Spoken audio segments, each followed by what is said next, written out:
The movie was also a really good adaptation of the book, so I mean, I'll always say read the book because the book is funnier than the movie, but the movie's also really good if you just want to watch the movie.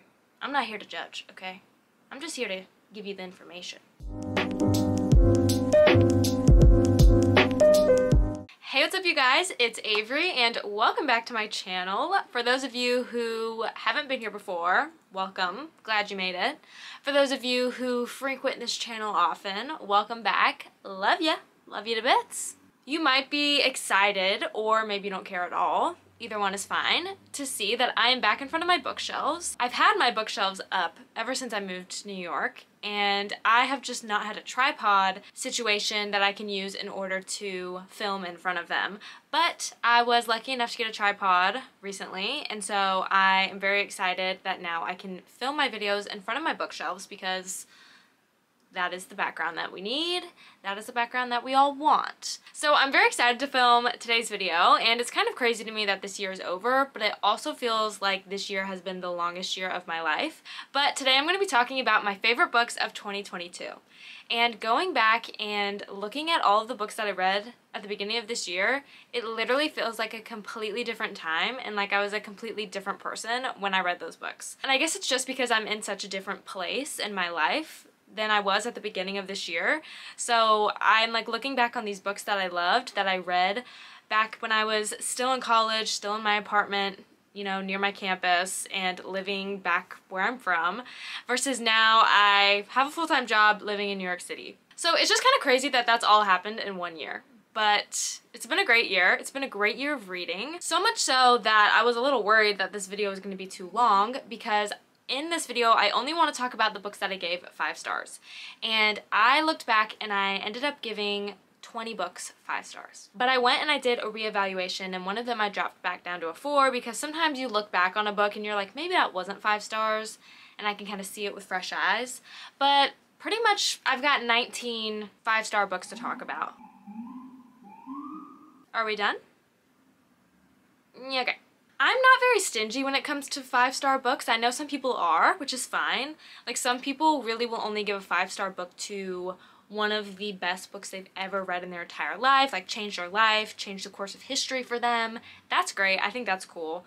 But to me, I just give books 5 stars if I was really invested in them and I just really loved them. So not all of these books that I'm going to talk about are necessarily, you know, the great American novel, but I think that they were all really good to me and I just really enjoyed all of them. So that's kind of how I distinguish my 5 stars from just a 4-star or a 3-star, is I just really loved it and I was invested the whole time. Okay, so we're gonna go ahead and jump in because I've got a lot to get through, but I'm very excited, so let's start. The first 2 I'm gonna clump together, and that is The Wicked King and The Queen of Nothing by Holly Black. And these are the last 2 books in the Folk of the Air trilogy by Holly Black. Like I said, I can't even believe that I read these this year because it was such a long time ago, but I really liked these books. Fantasy is not my go-to genre. I do like fantasy, but it's not usually what I am like craving. But I really enjoyed the Cruel Prince trilogy, and this book follows a character named Jude, and she is a human who has been raised in the fairy world, and fairies basically hate humans. And there's a prince of fairy, and he is a cruel prince. He hates her as well. And Jude is basically just trying to survive in this fairyland. She wants to become a knight, and she basically just wants to belong and have a purpose in this place that hates humans. This trilogy basically shows her girl bossing her way through the hierarchy of this kingdom, and that is why I like this series so much. It also has romance in it, but I think that Jude is just a great main character. She really just goes after what she wants. She does not care what anybody says, and she's like, this is what I want, I'm gonna do it. I don't care, you know, who I have to stomp on in order to get to it, and I respect that. Okay, next up we have probably my favorite book of the year. Wait, should I save this till last? Okay, I'm gonna save it till last. Just kidding. Okay, so for this next one, I'm actually also gonna talk about 2 from the same author, back to back. Earlier this year, I read A Man Called Uwe by Frederick Bachman, which is very popular for good reason. This book is absolutely amazing. It's about this old man named Uwe. He's not even that old, actually. He's like probably 50. He's just middle-aged, but he kind of comes across as being older because he's such a Scrooge, a curmudgeon. And he basically just is a grumpy man who yells at everybody, who hates everybody who lives in his neighborhood. And this couple moves in across the street from him with their 2 young daughters, and they basically insert themselves into his life and force him to become friends with him and to love them. The story follows his reality in the present, as well as giving you flashbacks to when he's younger, when he meets his wife, and their love story, which is really cute, so I really enjoyed reading about both. And this book is just so heartwarming. It'll make you laugh a lot. He's hilarious. It'll also make you cry a lot.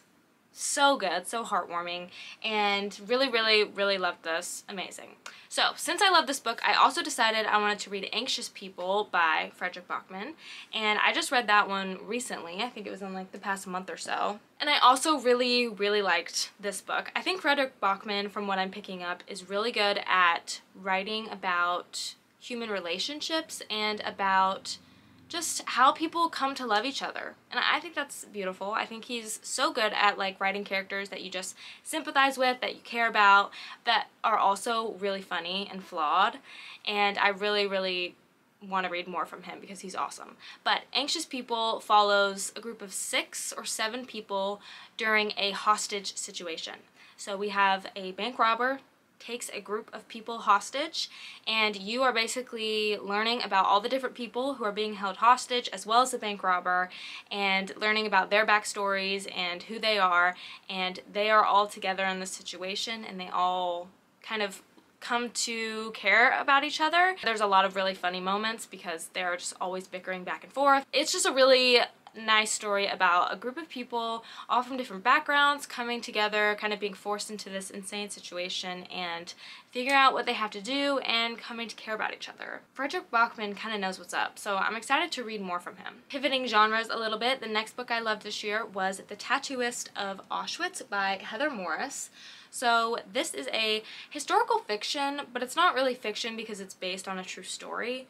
So it's not quite a memoir or biography about this man's life, but the woman spent like 3 years with the main character of the story and learned a lot about his story.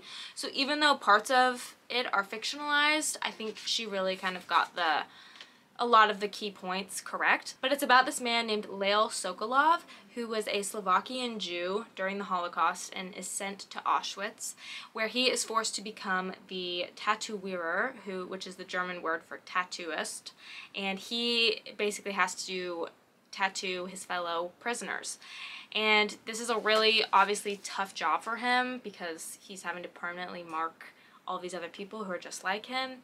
But he is able to use his position to do good things and to help people in the concentration camp because he has a little bit of privilege in his position. But he also meets a woman named Gita and pretty much instantly falls in love with her, and falls in love with her in Auschwitz, and it's about their love story and how they kind of had to figure that out while being in this concentration camp. So it was a really moving, powerful story, you know, tough to read about. Obviously, anything surrounding the Holocaust is, but it was really cool because it read like a historical fiction book, but it's also based on a true story. And so I really enjoyed this one. I thought it was very moving and just really great. Next up, we have Where'd You Go, Bernadette by Maria Semple. So I actually made a video on my channel about this book because I read the book and then watched the movie adaptation. Both were great. I loved this book a lot. It was super hilarious, and that's why it's high up on my list and why I give it 5 stars, is because I was chuckling throughout the entire thing. It follows a woman named Bernadette, and she is a mother who lives in Seattle, and she basically is on the brink of a meltdown and disappears. She has a 16-year-old, I think 15 or 16-year-old daughter who she's really close with, and when she goes missing, her daughter tries to figure out what happened, where she went, why did she leave, all that kind of jazz. The funniest thing about this book is the main character, Bernadette, and it's funny seeing her interactions with the other parents in this community. Wealthy people who are super just like out of touch with reality, and she hates them and isn't afraid to let them know how she feels about them. So I really liked seeing that part of the book, is her just dealing with these like soccer moms, and she's absolutely like just wants to dip at all times, and then also figuring out where she went. I thought it was hilarious, really good, great story about a mother and a daughter as well. The movie was also a really good adaptation of the book, so I mean, I'll always say read the book because the book is funnier than the movie, but the movie's also really good if you just want to watch the movie. I'm not here to judge, okay? I'm just here to give you the information. Next up, we have an actual memoir, which is Crying in H Mart by Michelle Zauner. So I've also talked about this book on my channel a lot this year. This book wrecked me, really did wreck me. This is about a woman named Michelle who is dealing with the death of her mother, and it's a memoir about her childhood and her growing up, becoming an adult, and her relationship with her mother. So Michelle is half white and half Korean, so her mother is Korean, and it's about her relationship with her mother growing up in America and being pretty much one of the only people of color in, I guess, her entire school growing up. And so she kind of had a strained relationship with her mother and with her identity because of that, but she also really loves it as well. And so the memoir follows her dealing with that, as well as her dealing with her mother getting cancer and caring for her mother pretty much up until she dies. It's a sad one, but it's also just really, really good. It evokes a lot of emotion. It makes you think a lot about your relationship with your family, and I also really liked it because it focused on food a lot and about how her relationship with her mom and with Korean cuisine were all kind of intertwined. And then after the death of her mother, the way that she deals with the grief is through cooking South Korean dishes in order to feel connected to her mom again. So really, really, really good. Next up, we have a rare nonfiction book. I haven't read much nonfiction this year. Not a big nonfiction reader, but let me know if you have any good nonfiction books in the comments. I really like narrative nonfiction, which this book that I'm about to mention is, because I can't just read facts and facts and facts. I really like nonfiction to feel like it's a story, even though it's the truth. So the next book is Vincent and Theo by Deborah Heiligman. This is also a YA nonfiction book, which is a very niche genre in publishing. When I got this book from the library, I went to the YA nonfiction section and I didn't even know that that existed, and it was tiny because it's not a big thing, but it's kind of nice because it's a good way to read nonfiction that's not, I don't want to say dumbed down, but it's just for like an audience that doesn't want to read super dense material. But this book is about Vincent van Gogh and his brother Theo, and it is pretty much just a biography of Vincent van Gogh's life, his childhood up until his death, but the main kind of focus that it all really revolves around is his relationship with his older brother Theo. So, I mean, I guess some people know, but maybe not everybody knows that Theo was Vincent's biggest supporter. Vincent really wouldn't have gotten into art without Theo. Theo financially supported him for his entire life, and they just had a really close brotherly love relationship, and I really am a big fan of Van Gogh. I mean, who isn't? But I wanted to learn more about his life, and it was cool learning about his life through this lens of his relationship with his brother, as well as his entire family. Theo was definitely one of the reasons that Vincent became as popular as he is today. Next up, we have the Book Talk Book of the Year. I guess it was probably the Book Talk Book of last year, but It Ends With Us by Colleen Hoover. I gave this book 5 stars, which I guess is a little controversial maybe. Those are my pipes. Sometimes they make little noises, so we just kind of have to let it pass. I feel like people either love this book or they hate this book. Like, you either love it or you just don't understand the hype. And I personally loved it. It was one of those books where, sure, maybe it's not like the greatest plot you've ever read, or it's not the most well-written book you've ever read, but it made me feel a lot of things and I was invested in the story the entire time. So to me, that's a 5-star book. So I don't know, come for me if you want. So this follows a woman named Lily in her relationship between two different men, Ryle, who is a man she meets later in her life when not later in her life, she's like in her 20s, as well as a man named Atlas, who is someone from her teenage years who she was in love with. And then Ryle is this new man in her life who she falls in love with later. So Lily begins this relationship with Ryle, and then Atlas comes back into her life, and she hasn't seen him in a really long time. So even though that might sound like it's a love triangle, this book is not really actually a romance book. It deals with domestic abuse. That is one of the biggest themes of the book, and it's about Lily's relationship with one of these men. It's an abusive relationship, and she is trying to figure out how to navigate it, and it's just really tough because she watched her mom be abused by her father, and it's just kind of about this cycle of abuse and Lily getting caught up in it. And you really just root for Lily the whole time.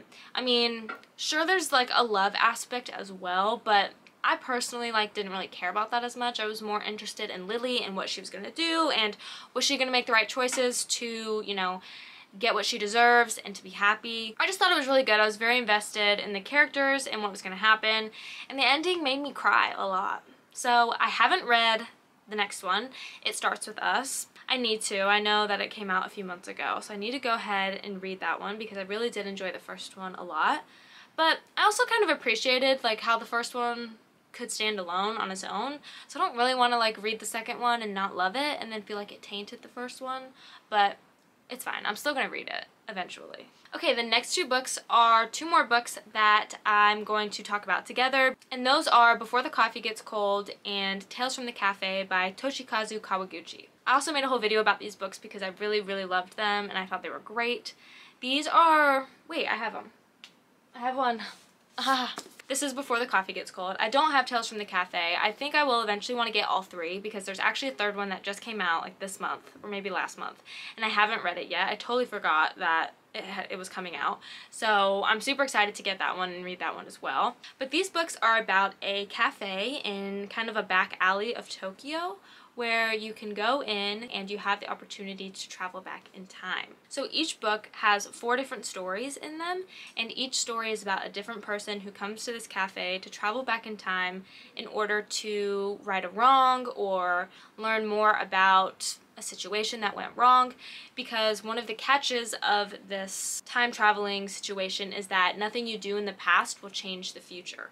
So that might sound like, what's the point of even doing that? But it's really interesting to see how going back in time and like seeing someone again or getting clarification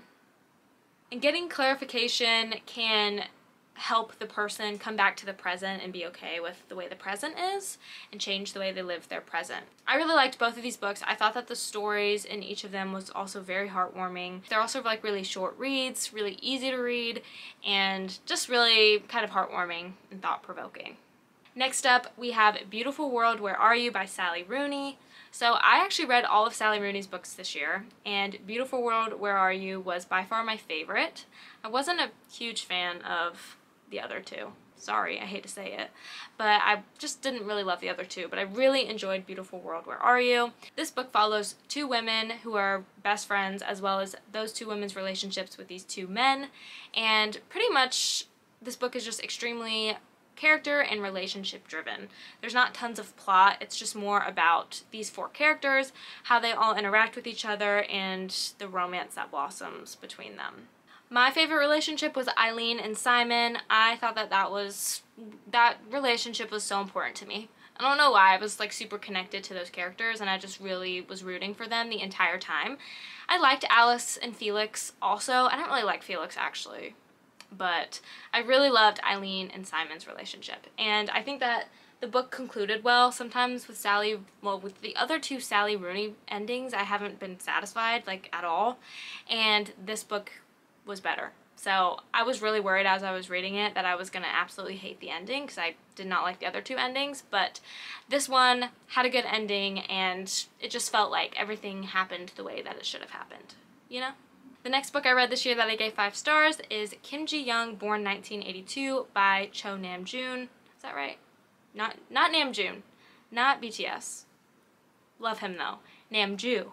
This book follows a woman named Kim Jiyoung. So Kim Jiyoung was actually the most popular name in Korea in 1982. So this character is really supposed to represent like the every woman in Korean culture, and it focuses specifically on Korean culture, but I feel like a lot of the things that happen in this book could apply to like any culture, especially American culture. But it's set in Korea, but it's about this woman, and it's about just her life and all of the different kind of like misogyny she has to deal with growing up as a child, as a teenager, when she's in college, and then when she goes into the workforce, as well as when she gets married and has a child and all of the things that come with that.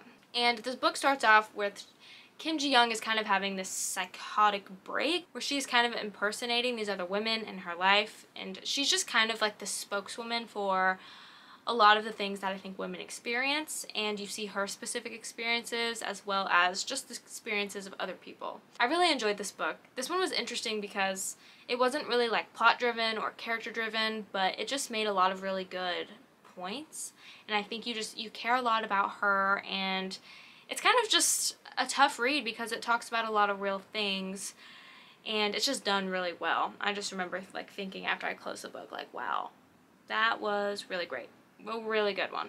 Okay, next up I have literally the first and only romance book on this list, and that is Book Lovers by Emily Henry. I didn't read much romance this year. It's not really my preferred genre, but I really enjoyed Book Lovers by Emily Henry, and I just don't even know why. I was thinking back, trying to figure out what it was about this book that made me just love it, but I don't know. It just kind of had my attention the whole time, and I just was super invested in the characters and the plot and what was gonna happen. I think the characters were just very likable, and that's why I liked it a lot. So it's about this woman named Nora, and she lives in New York City, and she is a literary agent. She kind of has this rival in the city, a man named Charlie, who's a book editor, and they end up both meeting in this small town because Nora's on vacation and Charlie is from this small town, and it's about this like month that they are there, both living in the same town, and it's kind of an enemies to lovers situation, but you know they don't really like hate each other in the beginning, but they kind of have this rivalry, and it's really fun because it's like a small town romance vibe, but Nora is a really strong character, and she's like, I want to live in New York City and I want to work my job, and I don't want to move to a small town and settle down and do all these things that happen in a Hallmark movie. She's like, I'm going to stay in the big city and I'm going to be awesome. And I really liked that. I thought she was a great character. And then I really liked Charlie because Charlie was also his own kid character, but he really also respected her for those decisions, which was nice. So that was definitely the best romance that I read this year. Next up we have And Then There Were None by Agatha Christie. This is kind of a classic book. It is a classic murder mystery. It's about this group of people who all get invited to go to this island by this mysterious benefactor that they don't know who it is, but they're like, okay, we'll go to this island to meet somebody we've never met. Stranger danger, I guess, was not a thing back then. And people start dying off slowly, and you're just trying to figure out who is doing the killing because there's nobody else on this island. There's no one like hiding who is killing people. You know it has to be one of this group of, I think it starts with 10. And I just really enjoyed it. It was kind of a short read, but I was super invested, and I just wanted to know who was doing it the whole time, who was gonna die next. And it was really good. So that was just a fun murder mystery. I haven't read many murder mysteries, but that was a really good one. Okay, next up we have If We Were Villains by M.L. Rio. I think I talked about this book in one of my last few videos. I really, really love this book. This book also had me hooked.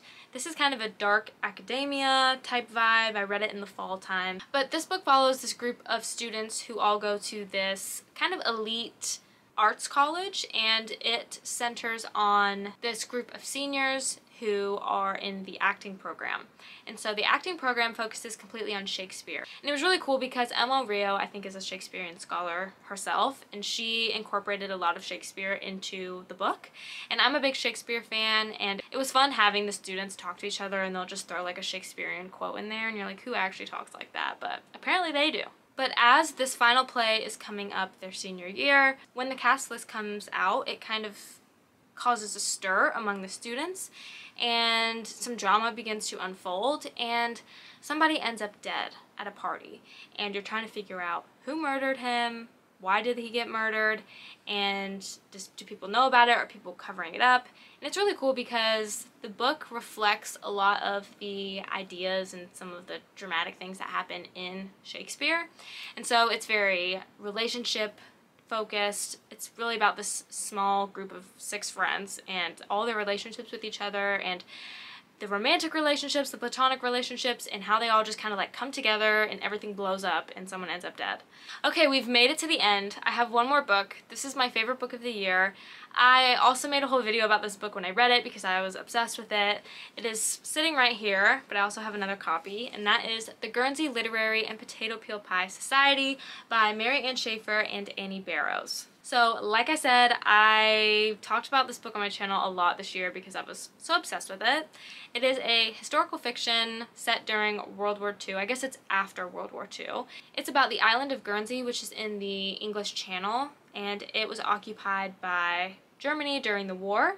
So this book follows a woman named Juliet Ashton, who is a writer, and she begins corresponding with a man on the island of Guernsey named Dossie, and he tells her about this occupation of the island and about the residents of the island and about this literary society that they started in order to kind of keep their sanity while they were invaded by the Germans. And Juliet decides that she wants to go to this island and meet them and learn about their society and maybe write about them. And so this book is the perfect mix of tragedy, loss, hilarity, love, romance, new beginnings, remembering the past. It is also in epistolary format, which is fun, so it's letters. I really like that because it basically feels like you're moving through the book really quickly, and it's not very long at all. It's like 275 pages.